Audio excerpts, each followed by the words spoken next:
8, 7, 6, 4, 3, 2, 0, and liftoff for the final launch of Endeavour, expanding our knowledge while expanding our lives in space. Houston, Endeavour, roll program. Roger, roll, Endeavour. Houston is now controlling. Science and technology have always been one of the shining advancements of humanity. From Sir Isaac Newton to Albert Einstein, humans have been able to take the limits of our imagination to levels that no one ever thought possible. In those times, who would have thought that nowadays we would be flying hundreds of people at a time around the world in commercial jets, or harnessing nuclear reactions to power our homes? There's no doubt that the great minds before us would be stunned at how far we have come. Up until recently, traveling into space has only been accomplished by governments like the United States, Russia, and China. However, entrepreneur and innovator Elon Musk has stepped into the game and revolutionized the space industry. 3, 2, 1. Liftoff of the Falcon 9. He was originally the co-founder of the electronic payment firm PayPal, and also the founder of the electronic car company Tesla. Now, with visions of taking humans farther into space than ever before, he has founded the company SpaceX, which specializes in designing, building, and launching reusable rockets bound for space. Please be sure to hit the subscribe button and click the notification bell for more videos concerning all things aviation. In today's video, we will be covering the amazing work done by the private space company SpaceX, specifically concerning its recent failed test flight of its SN9 Starship. So far, SpaceX has had several successful launches with its Falcon 9 rocket. This reusable two-stage medium-lift launch vehicle has taken multiple satellites into orbit.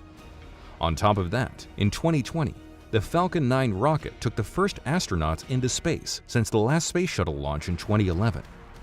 In recent months, though, the world has been able to witness the testing process of one of Elon Musk's most ambitious projects, taking humans far past the reaches of the moon and to other planets. However, the Falcon 9 rocket still didn't have the power needed to accomplish this goal. Yes, they may be powerful enough and have the technology to launch passengers and payload into space. It still fell way short of having what was needed to break low Earth orbit. So the designers and engineers at SpaceX came up with the next generation of rocket that would be powerful enough to transport cargo and passengers far past the orbit of Earth and even farther than the moon. This new generation of rocket would be known as the Starship. The Starship would be a two-stage rocket that stands at an incredible 394 feet tall. The first stage, known as the Super Heavy, will have a 30-foot diameter, and its Raptor engines would generate 76 meganewtons of force. That's over 16 million pounds of force. Using subcooled liquid methane and liquid oxygen, it would send the second stage, the Starship, into orbit, where its engines would propel it deep into space. Suborbital test flights for these rockets have been taking place since July of 2019. At that time, the name of the first rocket was Starhopper. It was a carbon composite low-altitude test vehicle that was not built to fly, but rather to test its Raptor rocket engine. Next came the low-altitude Mk prototypes, of which 3 were made. They were made with a different design than that of the Starhopper. The first rocket was destroyed, and the second 2 were scrapped. Then came the high-altitude SN prototypes, the design that we see today. The first of them was rolled out in February of 2020. Through all of the models that have been rolled out, 4 have been lost to crashes, and 4 have either been scrapped or retired. That brings us to the latest model, the SN9. In February of 2021, it conducted a test flight in Boca Chica, Texas. This flight came on the tail of the test flight of the SN8, which occurred the month before in January. That flight saw the prototype take off and reach an altitude of 40,000 feet. Everything went according to plan. However, its descent was a bit too fast, and the rocket exploded while attempting to land upright. Although it ended in total destruction, Elon Musk remained incredibly optimistic, stating on his Twitter, "Successful ascent. Switch over to header tanks and precise flap control to landing." Prior to the launch, as with all of the SpaceX rockets, rigorous testing was done on the engines. One reason is a matter of safety. As an example, the SN9 performed 3 quick static fires of its Raptor engines on January 13th of 2021. In this test, problems were identified in 2 of the vehicle's 3 engines. They were swapped out and more testing was done on January 22nd. Another reason for these tests is to get a proper reading of the power and thrust generated by the engines. Miscalculations during the testing stages could equal disaster for future tests and missions.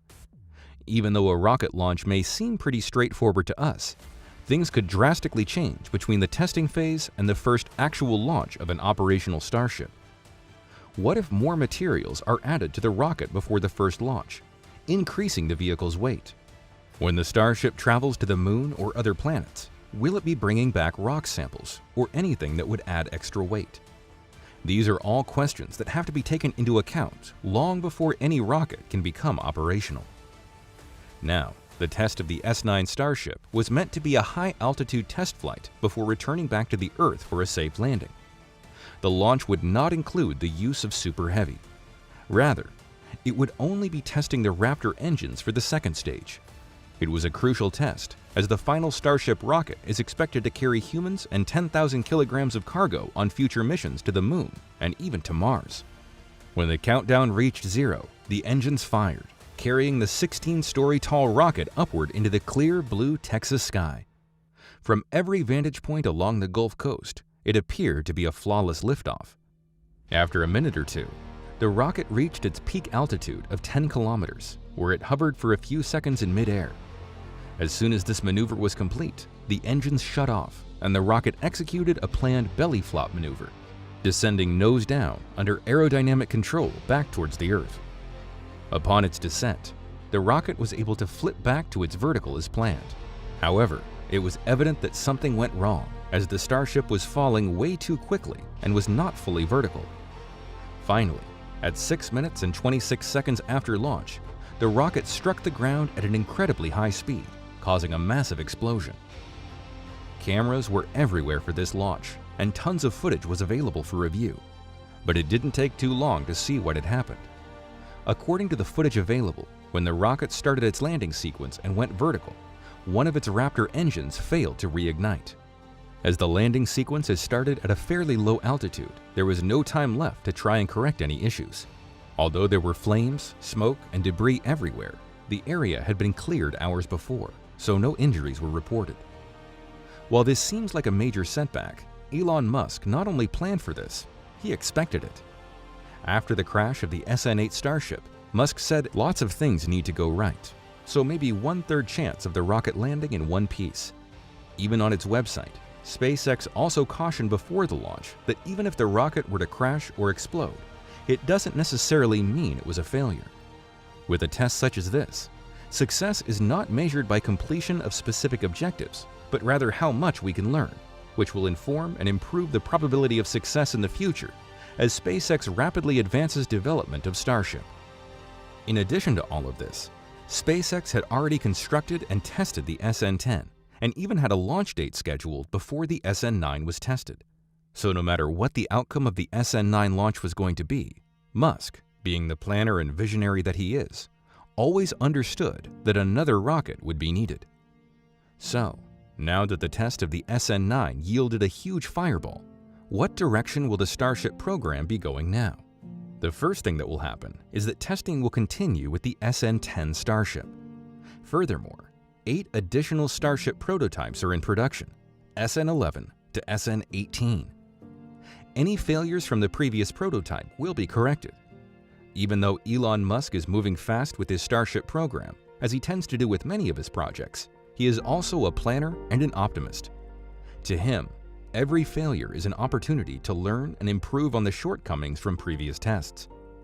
Elon Musk has said that he expects his company's Starship program to begin flying people to Mars by 2026. He even teased the fact that if things go better than expected, that history-making milestone could come as soon as 2024. If we can take any indication on the potential of this project, we need not look any further than his Falcon Heavy rocket launches, which have far exceeded many people's expectations of what is possible from a private space company. After all is said and done, the SN9 rocket launch may have ended in a fiery crash. It yielded so many discoveries. The SpaceX program has reinvigorated many people's interest in space and exploration. It is eerily reminiscent of the days of NASA's Apollo space program, when families used to crowd around their televisions to see the rocket launches that would blast astronauts toward the moon. Now, many watch launches knowing that it will all culminate in humans eventually making it far past the moon, landing on other planets. The testing of the SN9 rocket is a crucial part of that history, and its test will play a part in one of the most important scientific achievements in human history. We hope you enjoyed this video. If you enjoyed it, be sure to give it a thumbs up.